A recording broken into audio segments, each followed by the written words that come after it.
কাশিদাসী মহাভারত আদি পর্ব ৩১ যজ্ঞস্থলে আস্তিকের আগমন। আইল আস্তিক মুনি করি মহাবেদধ্বনি, নৃপতির করিল কল্যাণ। ধন্য রাজা চন্দ্রবংশ, হেন পুত্র অবতংস। ক্ষত্রমধ্যে না দেখি সমান, দেখেছি শুনেছি কত, যজ্ঞ হইল যত যত, কারে দিব ইহার তুলনা। যজ্ঞ কইল ইন্দ্র যম কুবের বরুণ সোম, আর যত না যায় গণনা। যুধিষ্ঠির পাণ্ডুপতি, বাসুদেব মহামতি, শ্বেতবাহু নহুষ যজাতি, মান্ধাতা মরুত্ব ভূপ, নানা যুগে প্রতিরূপ।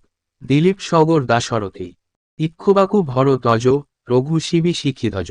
নানা যজ্ঞ করিল বহুল, কেহ শত কেহ ৩০ কেহ ১০ কেহ ২০। এই যজ্ঞ নহে সমতুল্য, পুত্রসহ ব্যাস ঋষি, যাহার সভায় বসি।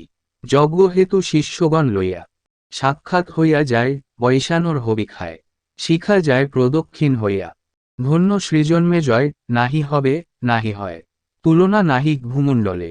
ধর্মে যেন যুধিষ্ঠির, ধনুর্বেদে রঘুবীর, কীর্তি ভগীরথ সমতুলে। ভেজে সূর্য সমপ্রভ, রূপে যেন কামদে, ব্রতাচারী ভীষ্মের সমান। ধর্মেতে বাল্মীকি মুনি, ক্ষমাতে বশিষ্ঠ গণি, বিভবেতে যেন মরুতান। আস্তিক বচন শুনি, জন্মেজয় নৃপমণি, মন্ত্রীগণে বলেন বচন। বালক দ্বিজের সুত, কথা কহে বৃদ্ধমত, যত যত পূর্ব পুরাতন। যাহামাগে দিব আমি, গবাস্য কাঞ্চন ভূমি, এ দ্বিজের পুরাই বাস।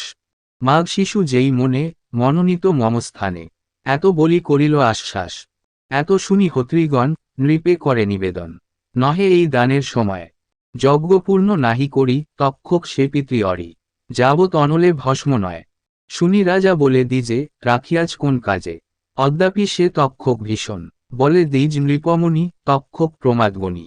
দেবরাজের লয়ছে শরণ, শুনিয়া নৃপতি কোপে, দর্শনে অধর চাপে। বলিল যতেক দ্বিজগণে, ইন্দ্র রাখে মোর অরি, তাহারে শহীদ করি। তক্ষকেরে লৌহুতাসনে, ভূপতির আজ্ঞা পেয়ে, শ্রুবদণ্ড হাতে লয়ে। দ্বিজগণ মন্ত্র উচ্চারিল, বিপ্রের মন্ত্রের ভেজে, সঙ্গে লয়ে নাগরাজে। দেবরাজ আকাশে আসিল, অপ্সরা অপ্সর যত, বাদ্য গীতে সবে রত। মন্ত্রপাশে হইয়া বন্দিত, কমলাকান্তের সুত, হেতু সুজনের প্রীত। কাশিরাম দাস বিরচিত,